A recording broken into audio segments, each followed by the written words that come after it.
Hey everybody, it is mid-December and I've been thinking about making this video for a couple of weeks, and for whatever reason just got busy and I wasn't able to put something together. But today I have a couple of minutes to sit down, pulled some of my favorite gear out to talk about my favorite things.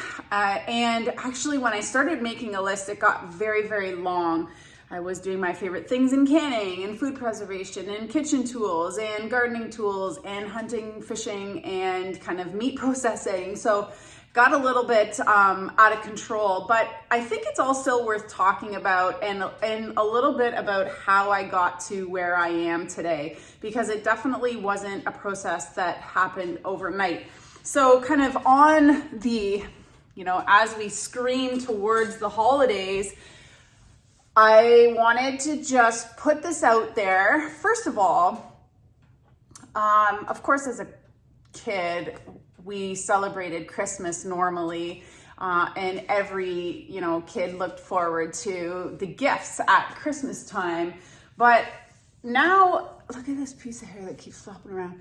Now that I'm an adult, I'm not going to say mature, I don't celebrate Christmas as far as the commercialism and consumerism is concerned. I really think that it's better just to get things when you need them or when they're on sale, which is usually not this time of year. And so I still think I've got some time. Maybe I should have gotten this out before the Black Friday sales, but I'll definitely get it out before Boxing Day. So if you are looking to kind of build your collection of tools, you'll have the information that I'm going to give you. And of course, this is my own personal review. It's not for everyone, and I'm going to give you options as well, so you don't have to go out and buy the fanciest. You can use things like Marketplace, Kijiji. Those are our kind of two common places where we can find a lot of deals. Also garage sales. The Salvation Army often has a lot of really great stuff for low cost. So let me just get into it. I'm not going to talk a lot about each thing. I'm just going to tell you a little bit about it. So the first thing I want to start with is canning, because I have had a lot of people tell me, I really want to start canning, and I don't know kind of where to start or what to get or what tools. And so my suggestion would be to start with water bath canning. But before you do anything, unless you have tried and true recipes from, family members or trusted friends, my first recommendation would be to get the Ball Complete Book of Home Preserving. You need kind of a starting point, and recipes are a really great way, especially when you're starting to can, so that you don't mess it up and your time is not wasted in the preservation process, because it is a lot of time. So you want to do it well and do it right. So if you don't already have it and you're just starting out, this is a great book. Even if you've been canning for a while, like I have been, it's still a really great book. And I pulled a lot of new recipes out of this book this year. Okay, the second thing you're going to need is jars. And I have two things to talk about here. So of course, this is a monster. This is, I think it says, I can read up to the sign on the side. It's like 1,800 milliliters, so 1.8 liters. This is a jar that I use for making sauerkraut, which I absolutely love. So these I pretty much just use for making sauerkraut or for storage. But you're going to need jars. So you can get everything from half pints, quarts, and then of course these larger jars. So what I started out with were jars that were given to me by Brian's aunt graciously, and that's where I started. So I didn't buy jars. I started canning when, frankly, I probably couldn't have afforded to buy a lot of jars. So I was really lucky in that regard. All I had to do was buy reusable lids and the rings. So if you can find used jars, if you have a family member or a friend, if you are on Marketplace, sometimes you can find really good deals, even free. I'm sure there's jars still floating around out there free, or jars that somebody is not using. So find those resources first, deplete those resources first, and then go to purchase, because the cost of mason jars has gone up since COVID. But normally what I do is we'll just buy some every now and again. If I'm walking through a store and I see the jars, I'll grab some. I definitely buy them when they go on sale. And I stock up. Before, just as COVID was starting, we bought, I think, 20 cases, 10 of the wide mouth quarts and 10 of the wide mouth pints. Now, what I will say, and something to consider, is the jar mouth size. So I am slowly transitioning mostly to wide mouth, especially when you're canning vegetables and pressure canning stuff. I find they're easier to load and also to get things out of. For sauces and things, the small mouth is just fine, but I do prefer, I'm starting to prefer the wide mouth.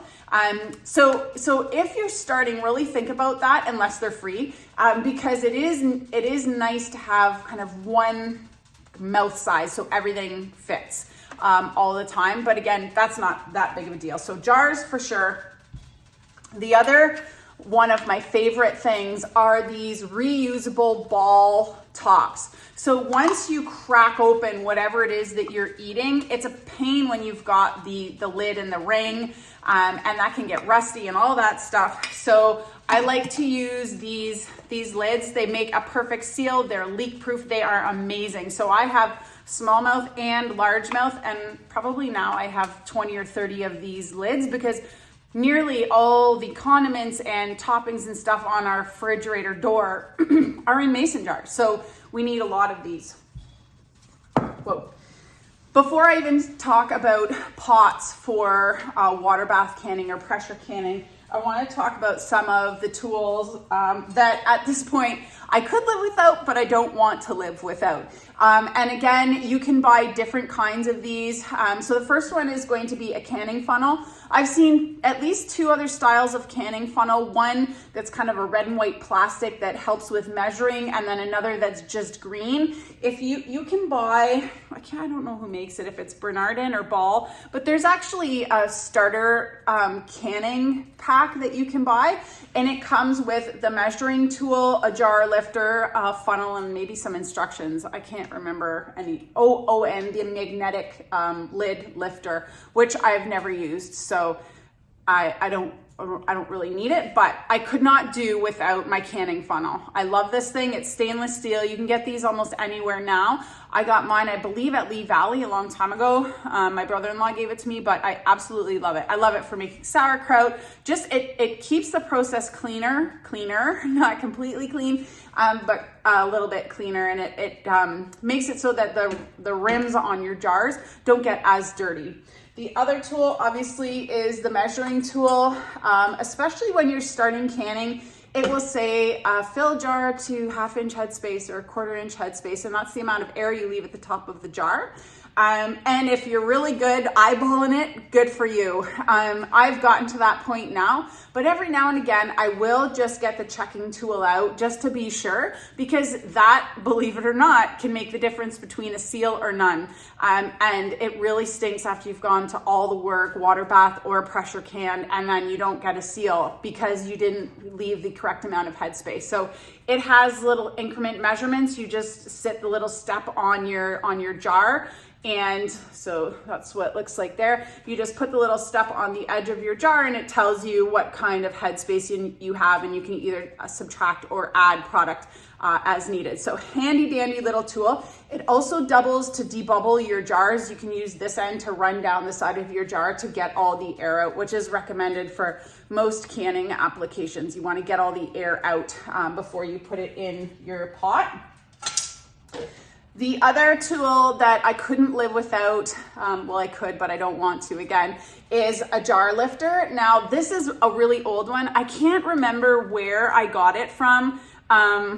Either my mom or maybe a relative. I'm not really sure where I got it. I've had it forever. But again, you just clamp it over the jar, and you lift it out of the canning pot. So really handy tool. Again, it really helps in the canning process.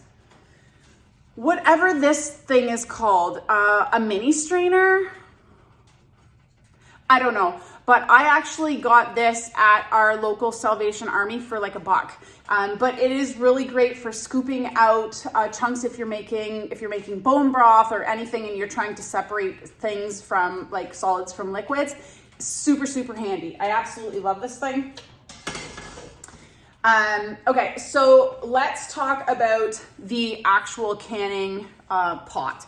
So of course I'm gonna talk about 2 styles of canning. A long time ago when I first started canning, the only thing I canned were pickles. And so I only needed a water bath canner, and somebody, I believe, gave me one of those nice bluish black enamel pots with a rack on the inside, and that is what I used for a really long time. Up until the last probably 5 years, that's what I used to do all my water bath canning. And then, I can't remember why, but I was having a problem with depth, and I wanted to make sure you always need an inch or more of water above the tops of your jars. And some of my jars were a little bit taller because they were really old. And so I upgraded to a stainless steel pot, which I far prefer, because on those enamel pots, if the enamel chips, they will start to rust, and that was also happening to my pot. So I picked up, this was from Canadian Tire. I got it on sale. I think it was $40 on sale. I probably would never get that deal again. And I don't know the name of it, but it is very large. I don't even know how many quarts or gallons this is, but it fits, I think 6 or 7 quarts or 8 quarts, and then multiple pints and half pints. But it has a really nice rack on the bottom that, of course, like many, rests on the edges of the pan or the pot. You load your jars and then you pour that down in. But definitely an upgrade, and I do not know what I would do without this now for my water bath canning. I absolutely love it. It also doubles if you want to make a big pot of stock or something like that, or a big soup. You can do it in that pot as well. I think that's one of the other things that we don't often think about is just the versatility of all of these things. Just because it's a canning pot, it can be used for so many other things. So think about what you already have and the other applications that you could use it for, until you can build, your equipment to every single thing that you need. And that's what I've done over the years. Whenever I see stock pots on sale, I'll buy a couple. We use them for maple syrup, and I've moved all to stainless steel now. So we don't really have any of the enamel pots anymore. They're still really good. I just find that stainless steel is just a little bit more versatile, easier to clean and maintain, but kind of whatever works for you. So of course, the next pot that I'm going to show you is my All-American, and I will say for sure that this if you are going to buy one, I think I have the All-American. Shoot, I can't remember if it's a 921 or 925. That's Brian's department. He's the one that bought it for me. He usually does like product research and pricing, so I'm lucky in that regard. But the All-American canner is a pressure canner. So for any food like meats, bone broths, any low acid food, this is what you want to be using. Now, I have heard a lot of people say, you can water bath can everything. I say, you do what you want to do. I am going to follow trusted and scientific research like the Ball Book and the National Center for Home Food Preservation link online. I just don't want to go out that way. I'm going to do my best to make sure I can things well. And although I've been canning for a long time, I really don't want to take the risk because it's not that much harder just to follow the rules of canning. It is 100% science, chemistry, and that kind of thing doesn't lie. So anyways, pressure canner can be used for pressure canning low acid foods. I just made a video on the stew that we made. I called it the fast food. This is an amazing tool. I can't believe that I went this long without one. I didn't even know exactly what they were until the beginning of COVID. Really, that aligned with the time that I started watching YouTube, and I was watching all these people make these really interesting meals and food preservation. I was like, I didn't even know that existed. So Brian bought me this and I haven't looked back. So I've canned just about everything you can with a pressure canner. The other cool thing about a pressure canner is that, so I should also say that All American is not the only brand of pressure canner out there. I've seen electric ones now, and I've also seen Presto pressure canners, and I know that they are a lot more affordable than All American. So you pick the one that works for you. They both do the exact same job. So you do not need an All American to be able to pressure can. The neat thing about any pressure canner though is that it doubles as a water bath canner. So you can use the same reservoir just without the tight fitting lid to water bath can. The All American canners come with 2 trays. One sits right on the bottom that the jars go on. And then because I have the one that fits 2 stacks, I can either stack 2 levels of pints, or I can stack a level of quarts and a level of pints over top of it. So these make it really handy. So it is, again, a pretty versatile tool. You can also cook in pressure canners. So you can make soups and stews and all that great stuff using these. So it's not only canning, it's also a tool for cooking. I haven't really used it for that application, but it's always an option. Okay. Other tools that I absolutely love. First, my fat separator. I discovered this about, I think, a year or 2 ago. And again, another tool that I can't imagine living life without. I don't know how I didn't know about this earlier, but this is a really handy tool for doing, especially for me, for making bone broth. So separating the fat before you pressure can it, because you shouldn't have a lot of fat in pressure canned items. The other tool that I would not want to live without as far as food preservation is concerned is a roaster oven.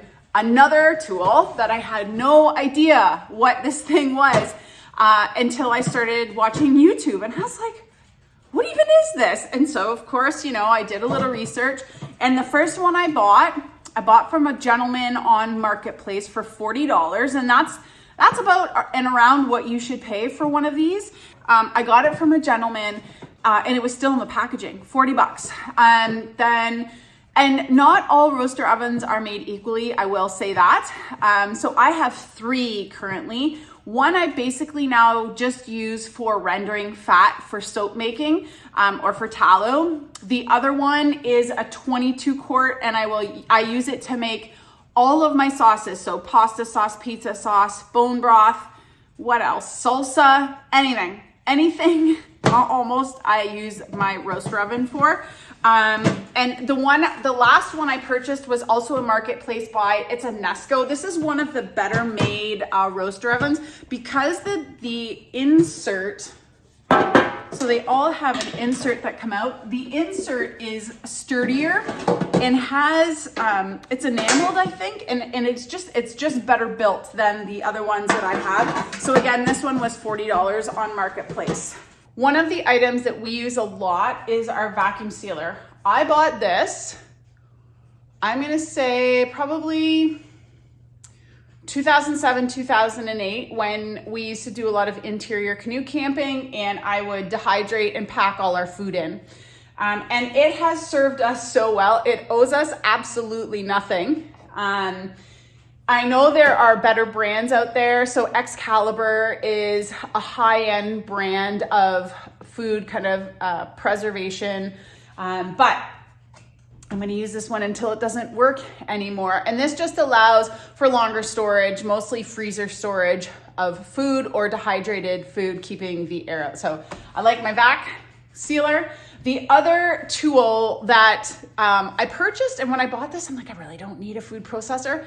And holy man, since I have started to can and process a lot of our garden vegetables in the last number of years now, this has earned its place top shelf in my kitchen for food prep, especially when you're prepping large batches of, I don't even care what it is, soups, stews, sauerkraut, all of my salsas in the summertime, all of my sauces, chopping and things like that. This is what does it. So this brand is Moulinex. You buy what you can afford and use it until it breaks. Obviously, I'm going to say, do your research. You want to spend your money wisely.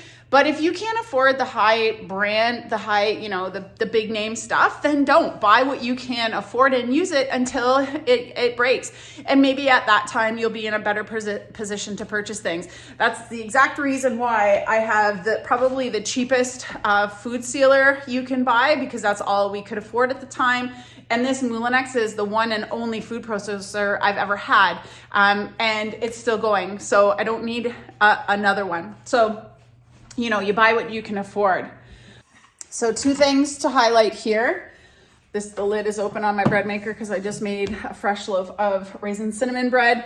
But I started making our bread probably just about a year ago now. So I've been making our own bread for a year. And my mom actually gave me her old bread maker. She didn't use it. And so that's what I used for most of the beginning of last year. And then it burnt out. It was old. And so I just replaced it with, this was Black & Decker on sale at Canadian Tire for 80 or 100 bucks. And this has baked a loaf or 2 of bread every week since, I'm gonna say, I think it was March or April of last year. So we're doing pretty good. I'm not gonna complain. I love being able to make our own bread. I don't make a lot of different varieties, usually a whole wheat loaf we make once a week for us, but lately I've been making a loaf of raisin cinnamon and a loaf of whole wheat. The other tool, and I did not buy one of these for a very long time. I just thought they were ridiculously priced, and I couldn't justify spending that amount of money for a mixer when I could do it by hand. But when you are making large batches of things, like when I do a big sweet bread bake, like zucchini bread and squash loaf, I like to bake them all in one day. So I usually make, anywhere from 4 to 10 loaves of those in a day. And so a tool like a KitchenAid mixer comes in really handy. I also bought the pasta attachments for this, which are primo. So if that is in the budget, and it doesn't have to be this year, kind of make a wish list as I did. I mean, I saw all my friends and people having these cool KitchenAid mixers, and I never had one because I just couldn't justify it. And truth be told, it is a bit of a dust collector, but when I need it, it is nice to have. So it's definitely on my favorites list, but it's not something I use, every week. The newest member to our kitchen is our Vitamix. And so far, the only thing I use this for is smoothies, which I absolutely love. So I was never a smoothie person. But at the end of the summer, I was like, what am I going to do with all these broccoli greens and kale that's still in the garden? I have all these frozen strawberries in the basement. So I thought, I wonder if I can make a smoothie. So I tried it with my regular blender. That was from when we got married, so 22 years ago. And it just didn't go very well. It wouldn't blend the strawberries. So one of my friends has a Vitamix. Actually, a few of my friends have a Vitamix. And again, it is an appliance that is not cheap. And I was like, how could you spend that much money on a blender? But I went into Costco one day and they were on sale for a really good amount off the regular price. So I hummed and hawed. I got all the way to the checkout without one. I had Brian run to the other side of the store while I was actually checking out to go grab one. And I do not regret it. So what I did was harvest all of the greens that were left in the garden, and then I pulled them off the stems and froze it. And so now I just put a handful of the frozen crushed greens. 8 or 10 frozen strawberries, some Greek yogurt and water, and that's what I drink in the morning. So loving the Vitamix. Can't say enough about this thing. It is a wickedly powerful blender. I haven't made any soup, so I'll report back, but I would say it is on my favorites list. Okay, everybody, I am sure there is something on the list that I left out, but I've covered the majority of things aside from, knives and spatulas and wooden spoons and all the other things I love in the kitchen. I think that's personal preference. If you have any questions, leave them in the comments. I hope this inspires you and gives you some ideas. If you are one of those folks who buys presents or gifts over the holidays, if you have someone in your life who is looking to start canning or preserving food, some of these things are very affordable. Just even a canning pot and a rack with some jars and the canning set would be an amazing starter kit for someone. I am going to make a part 2 and maybe 3 of this video series for my outdoor pursuits. So my favorite things for gardening, hunting, fishing, general work outdoors, maybe a workwear or a clothing piece. But I hope that this helps you kind of get some ideas or formulate a list, a wish list, a goals list for you or for someone that you love. Thanks for watching. Have a great day, and we'll see you next time.